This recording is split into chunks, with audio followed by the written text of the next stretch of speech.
So I know this is a little bit of an anomaly these days around here, but I actually had a very good reading month in June, so we have a thick stack of books to talk about today. Now, I will admit that I had a little bit of a leg up because I went into June currently reading a couple of thick books, but as I finished them in June, they have contributed towards June's reading, but it kind of balances out because the same is also going to be true of July. We know in May it was a complete write-off. I only read 3 books. They were very short, but I actually think that really helped me because going into June, I was just so eager to read and I ended up tearing through a bunch of things from a range of different genres as well, which I also feel helped me out here. June has also now become my second best reading month of the year, but only by 9 pages. If I'd have read 9 more pages, this would have been my best month of the year so far, and I'm a little bit salty about it, but I mean, it happens, and I'm still happy with obviously the progress that I did make in June and the amount of books that I read. So getting into those statistics, in June I read a total of 3,608 pages, which broke down to an average of 120 pages per day. For the star ratings, I had 4 3 stars, 3 4 stars, and 2 5 stars, hurrah, which broke down to an average of 3.7 per book. For the demographics, I read 8 adult books and 1 young adult. For the formats, I read 5 standardly formatted novels, I listened to 2 audiobooks, and I read 1 comic and 1 manga. For the genres, we do have a spread here. I read 3 fantasy books, 1 non-fiction, that's the second non-fiction of the year, 1 fantasy romance, 1 paranormal, 1 sci-fi, and 1 thriller. And finally, for the places where I source these books from, 5 of them I have hauled in 2023. 3 of them are from my TBR that existed prior to the start of 2023, and 1 was an audiobook that I listened to on Scribd. Getting into my thoughts on these books, the first one is, well, the chunky ones are all coming first actually, and the first one is The Dragon Reborn by Robert Jordan, which I am currently reading through this series as I'm a co-host for the Wheel of Time Long that was created by Sandra from Got a Thing for Things. I have made a spoilery video on this for my channel, and I've also participated in the spoilery live show discussion for this, so I will link both of those down in my description box in case you've read this book and you want to get like more in detail thoughts. But the Wheel of Time is obviously like a classic epic fantasy series. It's also a very classic plot of like a struggle between light and dark. In every age, these same things happen over and over again, and over time the world has been tipping more towards the dark than the light. In every age, we have one pivotal figure, which is the Dragon Reborn, who has the ability to affect which way the world tips per age. And in this series, we are following this age's Dragon Reborn and a handful of Tarvaren, who are people who also have the ability to alter the weave, or like alter the, I guess, pivotal events of each age and make a difference on whether like the light or dark comes out on top. So this series it's been a little bit of a rocky ride for me. I did enjoy the introduction. The second book didn't love quite so much, and this one actually really fixed a lot of the issues that I had with book 2. So when I was reading book 2, the characters didn't have all that much agency to me. The plot was kind of happening to them as opposed to them actually going out and interacting with the plot, and it was very much, considering how many characters we have in this series, it was very much focused on one singular perspective, which was the perspective of Rand, who personally is not one of my favorites amongst this cast of characters. This one was almost completely Rand free. Like, he plays a very small part in this book, and I feel like we're starting to see the characters grow at this point, if not quite in personality wise yet, in terms of power and agency. So all of the characters in this book were working towards a goal pretty much from the offset, and the plot progressed quite naturally, like leading them up to the goal that they kind of set out to achieve in the beginning. Whereas in the previous installments, everyone's kind of like meandering and wandering around, and then it feels like there's some sort of wild conflict thrown in the last 100 pages just to give the book something that it's actually like, I guess, working up to, but it isn't really, because it just like kind of comes out of nowhere. These books still do remain very, very slow, and for me the Wheel of Time series is a commitment. Like, when I'm reading these books, I'm sectioning them out day by day, and I'm making sure that I'm achieving those goals to make consistent progress. I think that there are a lot of interesting elements in this series, but in terms of compulsion, it's not a page turner for me, unfortunately. I do feel like this series over time is going to be one that grows on me, where I look back like 10 books into this series and I'm like, wow, what a journey we've been on. But right now, while I'm very much enjoying it, and I'm now looking forward to the 4th book in this series because I know it's among a lot of people's favorites, it's been a rocky road so far, but I gave this one 4 stars, and I feel like it's promising, because while I was having issues, a lot of those have been ironed out with this book, and hopefully Robert Jordan builds on that like throughout the coming books in the series. The second book that I finished was for my Patreon book club, the Alpha Book Club, and that was Blood Solace by Viola Roth. This one unfortunately was not a step up on the book before it for me. So this is the second book in a indie, very political, very slow moving high fantasy romance series. We're following the bastard daughter of a king and a Hesperine who is a vampiric creature. So the Hesperines are all coming to the human realm to renegotiate the terms of a peace treaty that's lapsed, and because of something that happened in the past that we don't know about at the beginning of this series, the king's bastard daughter Cassia arranges to be in the same place as the royal court so that she can have a conversation with one of these Hesperines and ask them a bunch of questions. Now the Hesperines in here are actually very peaceful creatures that kind of work with nature as opposed to the abhorrent monsters in like typical vampiric lore, although the humans in this world do treat them that way. So a lot of, I guess, the overarching plot of this is about, I guess, dispelling those myths so that the Hesperines can do the good that they want to in the world and like fight back against the political corruption that's going on the part of like the human court and also some of the other countries in this world.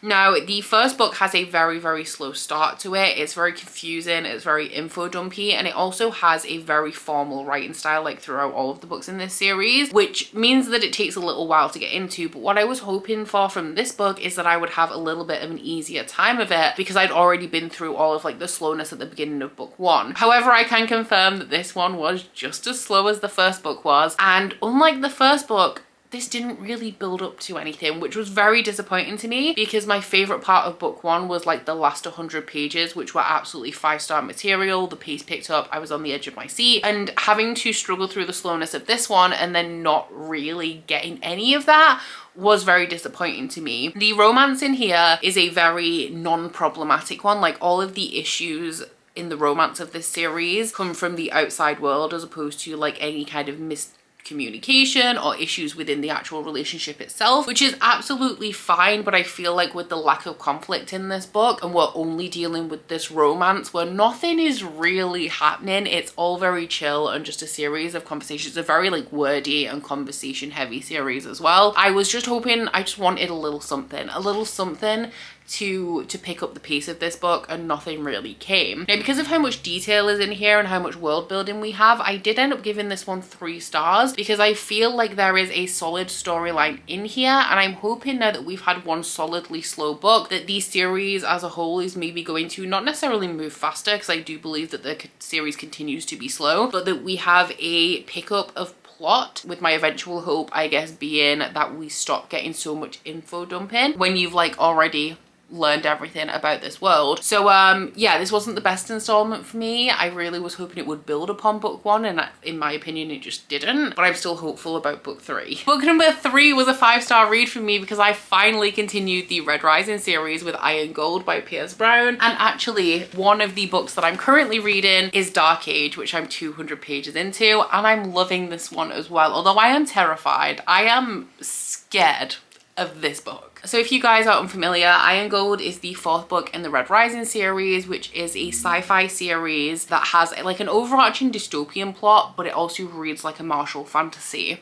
So in this series, we are following Darrow, who is a red in a color caste system where reds are right at the bottom and golds are at the top. Darrow and his people, the Reds, believe that they are mining for a valuable substance called helium-3 so that the rest of the universe can be terraformed and everybody can escape the dying planet Earth. However, after Darrow's wife makes herself a martyr to spur Darrow into action, Darrow goes up to the surface of the planet and he finds out that the planets have been terraformed for a very long time and his people are actually essentially being kept in slavery. So from that moment on, Darrow joins a rebellion and vows to infiltrate the Golds and break them apart from the inside. My absolute 100% favorite thing about this series is the level of drama and angst we have in here. It is a purely Shakespearean kind of drama where we have people like declaring themselves as like blood brothers and family, and then within 100 pages they've betrayed each other and they're dueling to the death. Pierce Brown does not pull his punches. There is a lot of brutality in here in the first 120 pages of Dark Age. It's rough, like there's a lot of gore as well and a lot of like very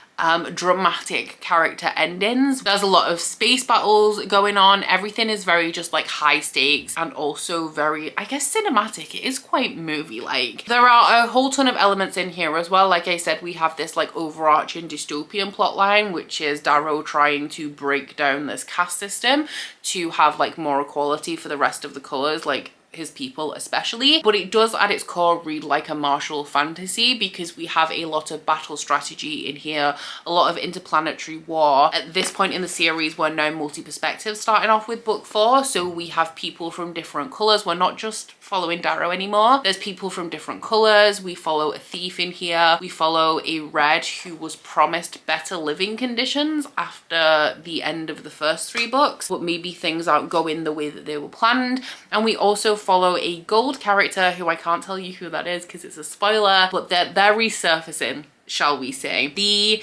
interesting thing about the character perspectives in here and having more of them is that Darrow has been our hero for the longest time, and as the government has become more complex, because essentially I would say the plot line of this second story arc is that the battle was won but not the war. And so there are a lot of events that happen in the first 3 books that have lasting repercussions, or would realistically have lasting repercussions and consequences, that are now actually coming into fruition at the start of this story arc, which is 10 years later. As Darrow has evolved as a character, as he's become more battle hardened and more jaded, we are constantly asking the question in this book, like, is Darrow still our hero? And having different people's perspectives really like hammers that in, because you're not just getting his justification, you're getting people who are seeing different facets of him and what their opinion on him actually is. And this is not my favorite book in the series, even though it was 5 stars. I would say it's actually my second least favorite, with the first book, Red Rising, being my actual least favorite. But I think that that is mainly due to the fact that this is a introduction to a new story arc. We're switching up the format a little bit. We're getting to know some new characters, but when we're sinking into the series, which I am doing now with Dark Age,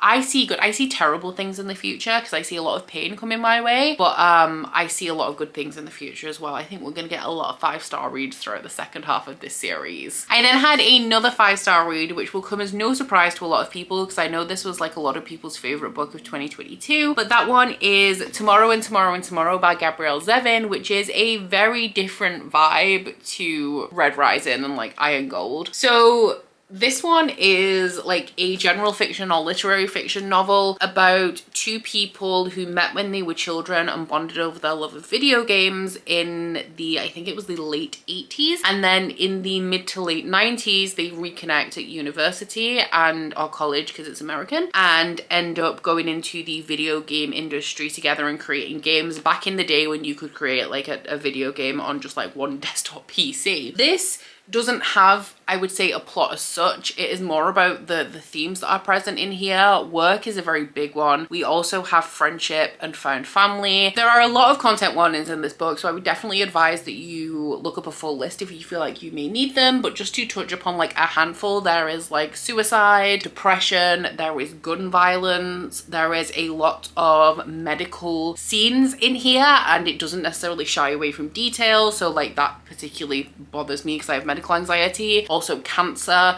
and a whole host of other stuff. So definitely would recommend that you look into it if you feel like you would need to. But the reason why I enjoyed this so much is because it felt like a mix of 2 of my favorite books of all time. It very much to me felt like the prequel to Ready Player One by Ernest Cline, written in the style of One Day by David Nichols. It is truly about life and the relationships between characters that we have in this novel. And the interesting thing is considering this is so driven by themes and characters, I don't think that the main characters in this book are particularly likable. So one of them in particular I find to be very self-absorbed. Like, she has a lot of main character energy, and the other one I find can be quite cold, especially when it comes to the people around them and kind of like pushing them away. While this is mainly about the friendship between these 2 main characters, the interesting thing about it is that they're actually at odds more than they're not, but the kind of outside forces of their lives seem to keep like drawing them back together. This story definitely has a bittersweet edge to it. I definitely shed a couple of tears, and while it wasn't the fastest read or anything because it doesn't have a great deal of plot, I was just absorbed with this book from cover to cover. I would like to read more from Gabrielle Zevin, but I don't know if the reason why I in particular love this so much is because it hits so many of the things that I love, like it's mainly centered around video games and the video game industry, and also has this very like bittersweet relationship of people, like two people who love each other very deeply but keep like coming together and like separating throughout the like few decades that this book follows. So let me know if you think that I would like anything else by Gabrielle Zevin, or whether I kind of should just leave it at this because this just happened to have a lot of things that I generally love included within it. I then picked up a thriller, which was okay, but like I never really expect the most from thrillers anyway. I'm usually in it for the vibes, and vibes it provided. But that was Things We Do in the Dark by Jennifer Hillier, which I gave 3 stars to. So this is about a woman who is married to a sitcom star who is like 30 years older than her, and he's retired. She wants to stay out of the limelight, so she married him even though he was a celebrity because he was retired. But recently he's gone back to doing like stand-up comedy, which has put him back in the limelight. But regardless, he is found dead and she is blamed for his murder. On the flip side of that, we have somebody who murdered somebody in a very similar fashion, I think probably about 20 years or maybe a little bit more before the start of this, and that person has recently been released from prison on parole, and they know the real identity of our main character, who has done a lot to be able to like bury her past, and they are threatening to reveal who they are to the wider world. I didn't really love the writing style in this. I didn't find it particularly compelling, and I also found it to be a little bit predictable. When you say a thriller is predictable, to me it's not necessarily a bad thing, because I do get the satisfaction of like, if I predict things, of seeing them coming to fruition and getting the satisfaction of like knowing that I was right about that. But then on the flip side, when it does ultimately come to the end and I have kind of guessed how that's going to wrap up, it's not like, I expect too much from thrillers and I always rate them quite lowly, and I definitely accept that because I always expect them to do something revolutionary that's going to blow my mind, and realistically it's just not a realistic set of expectations to have. But then on the flip side of that, when I read thrillers, I mainly just read them for the vibes because they're fast-paced, they're compelling, and they're a book that I can get through relatively quickly, which was true of this. So this provided exactly what I wanted from it at the moment. Ultimately, it's not one of my favorites. Ultimately, it was very forgettable to me. A lot of content warnings in here as well, although I do think that they are outlined in the front of this book. Yes, so we have murder, child abuse, sexual violence, suicide, mental health, addiction, racism, body shaming, and misogyny. And as somebody who likes fucked up things, I did like how kind of dark this book went, because I wasn't necessarily expecting that from the beginning, but ultimately it's not like a mind-blowing thriller that's going to stand out to me, and like with the majority of thrillers I read now that I've read it, I will be unhauling this one. So this probably doesn't look like it did a second ago. Brie, who is my dog, had surgery yesterday she was spayed, but she also had a corn removed at the same time, and she was struggling to get off the couch when she heard Curtis go into the kitchen, so she knocked my tripod a little bit. But I was about to start talking about my second, I think, 3-star read of the month, which was the Hellmouth event, which is part of the Buffy and Angel reboot comic. So Buffy the Vampire Slayer, if you've been here a while, I'm sure you know what Buffy is. But Buffy is the vampire slayer, which is the one person in all the world who has the ability to fight back against the forces of darkness. This comic series is a reboot because the show was released in 1996 was the first season, and this has brought it up into 2019. The technology's updated, the fashion and all of that good stuff. And there is also a reboot of Angel, which is the spin-off show to Buffy. So the Hellmouth event is a crossover between the Angel and Buffy comics, where Angel comes to Sunnydale to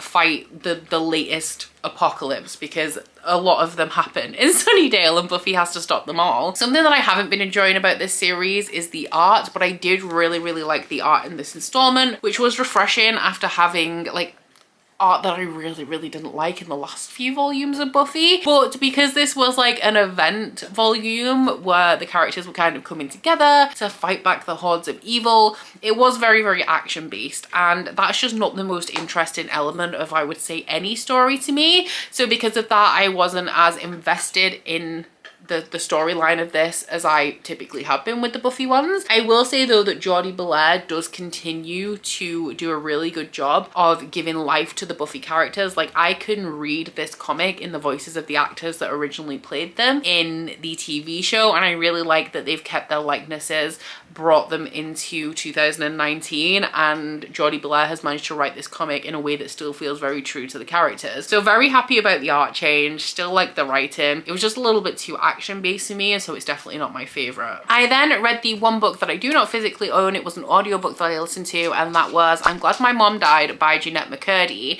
The reason why I started reading this is because I wanted to put on an audiobook that wasn't anything fantastical while I was walking Bree, so I wanted something that was easy to listen to and compelling. So I went onto the audiobook charts on Scribd, and this one was right at the top because so many people love it. So this is Jennette McCurdy's memoir, who was an actress on iCarly on Nickelodeon, and then I think she also had a spin-off show as well. Now, I was not a Nickelodeon girly growing up. I knew that iCarly existed, but I couldn't tell you any of the character names, although I recognized like the faces of some of the people who were in it. I didn't watch Drake and Josh or anything really on Nickelodeon, so I didn't go into this with that level of interest. I kind of went into this just knowing that so many people really enjoyed it and wanted to see what the hype was about. This memoir is very, very raw. Jennette McCurdy does not shy away from anything in this, and she talks about everything in graphic detail. There is a lot, as you may be able to tell from the title, about the abuse that she suffered at the hands of her mother,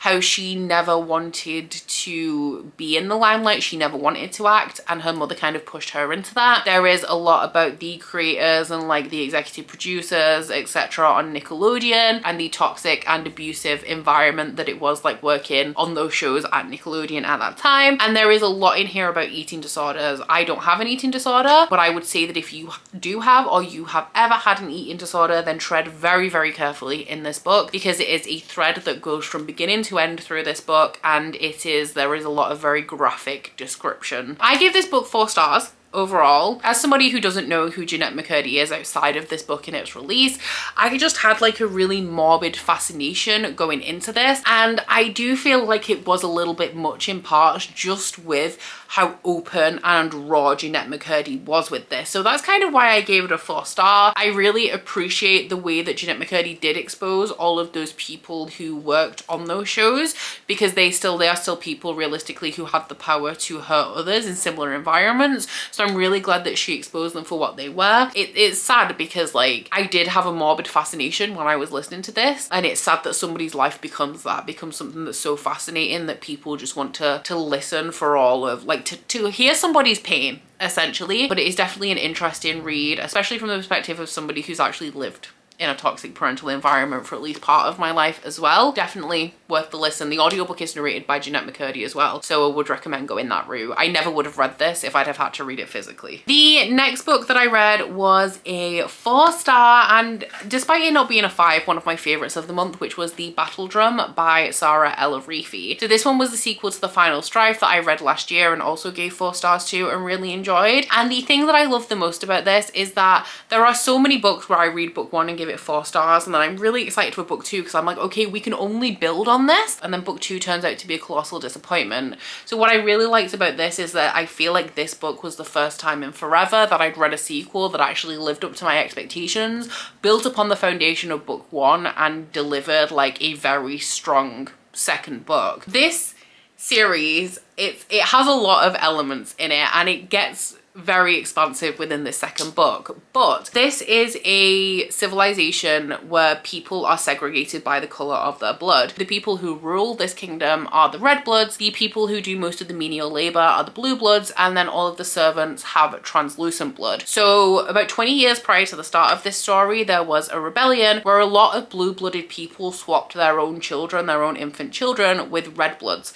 And the reason why they did that is because every 10 years there is a tournament in this world to to select the next leaders of the world. So what they wanted to do was take these red children and raise them amongst the blue bloods so that they could see the oppression of the people that weren't red-blooded, and then enter this tournament, win it, and become the next rulers of the world to be able to change things for the better. So we're following 3 characters in here, one from each blood color, and 2 of them are part of this rebellion thing, like baby swap, that happened. So we have a blue blood who's living amongst the red bloods in a position of power, and we have a red blood that has been raised amongst the blues. So the first book mainly follows the structure of this tournament, but we also have a secondary element, I guess, which is the nightly tidewind. This is a sandstorm that has the power to strip the flesh off your bones. So every night for about an hour, everybody has to stay inside to avoid this storm. However, over recent months, recent years, the tidewind has been getting stronger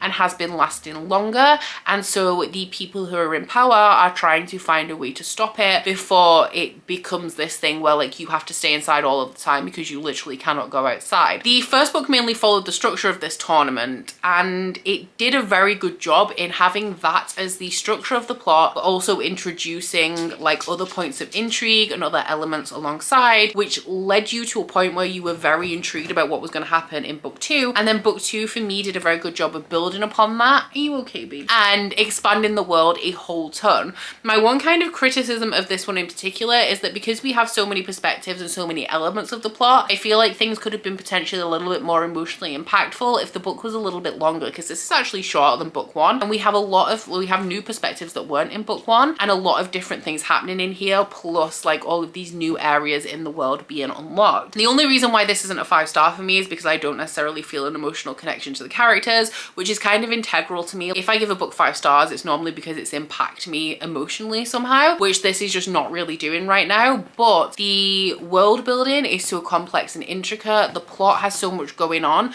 but it doesn't feel overloaded, it doesn't feel too much. It feels very organic, and this is one of the best new fantasy series that I've read in a long time, so would definitely recommend this one if you're thinking about it. One of my biggest criticisms of the first book was that it contained a lot of fat phobia, because one of our main characters, Anor, is plus size. There was no fat phobia in this, thankfully, which is great because I was so disappointed about that being so present in book 1, and not from the perspective of the characters either. It was weirdly embedded in the description, but thankfully we have none of that in book 2. And then I read my final book of the month, which was another 3-star, and that one was Children of the Whales by Abby Umeda. So I've been reading this series for a long time. I think I started in 2018, and at this point I have decided that this is going to be my last volume that I read in this series. So the plot of this is that we're following an archivist on the Mudwhale, which is an island that floats along on the Sea of Sand. This is a very isolated community, and the archivist is responsible for recording all of the events that happen there. These people have no concept of an outside world outside of their community, but one day when they pass an island that they're scouting for supplies, they do actually come across another human, which throws their entire world open. As they gain more knowledge about the outside world, they start to, I guess, change their perspective, and a lot of different political influences from the outside world start to affect the story of this and the inhabitants of the Mudwhale. But ultimately it is a series that is about family and community and the way the people of the Mudwhale band together. We do also have magic in here as well, which is tied to the lifespan of the characters. And my overwhelming favorite thing about this series has always been the art. It is the thing that drew me to it. A lot of, well, actually not with manga, a lot of comics have beautiful art on the cover, but not necessarily beautiful art within. This is one where the cover is very much representative of how beautiful the art style of the actual comic is. I don't know whether my decreasing interest in this series is because of the series or because of me. I think over the last couple of years I've realized that I don't particularly like long form series where we have lots of very small installments that add up to a 25 book series. I first kind of identified this when it came to paranormal romance series that tend to be formatted like that and be quite episodic, and I think with how my interest in this series is just becoming less and less. I think that that is just generally true of the majority of series for me. I have also been reading this across a large span of time. There are filler volumes in this manga, and every time I hit one of those, I'm less likely to want to pick up the next one, which is meaning it's more and more time between volumes, and my interest is just not remaining peaked. So I wouldn't necessarily say there's anything wrong with this series. I just think that something about it isn't for me, whether it's just like the length of time that this has now gone on for and the amount that I've read, and I'm only like around halfway through, I'm just past halfway, or whether there is actually a lull in the plot. I couldn't tell you. I'm very sad about DNF in this, but this is the last volume that I owned, so I thought now would be a great time to be done, because picking up this series, I'm not excited anymore and it's not bringing me joy, so there's no point me continuing to read it. So those are all of the books that I read in the month of June. I'm hoping, because I do have a very big TBR for July as well, I am entering into July also currently reading 3 books as I did with June, so hoping once again that's going to give me a leg up. I do have a couple of things going on in July though. I'm away for part of the month, so whether I can continue to read so much going into July, we'll see. But I am doing a lot of solo traveling as well, so there's a lot of opportunities where I'm gonna have like a lot of time and nothing really to do but read. So keep your fingers crossed for me, and I'll keep them crossed for myself. I still am currently in like a real big reading mood, which will definitely help. But down in the comments, please let me know if you've read any of these books and what you thought of them, but also what your favorite book of June was. I currently can't comment because my 2 5-star reads are very different. I wouldn't necessarily say that one was better than the other, but they were both very, very good. So let me know what your favorite book of June is. And aside from that, please don't forget to like this video if you liked it and subscribe if you wanna. If you head to my description box, you'll find a link to my Goodreads, Instagram and Twitter if you'd like to follow me on any of those, as well as a link to my Bookish Candle website, the Etsy for that, and a 10% off discount code. But that's it from me today, guys. Bye! Oh, you bite your friend like chocolate. You say you will go where nobody knows, with guns hidden under our petticoats. We're never gonna quit it, no, we're never gonna quit it, no.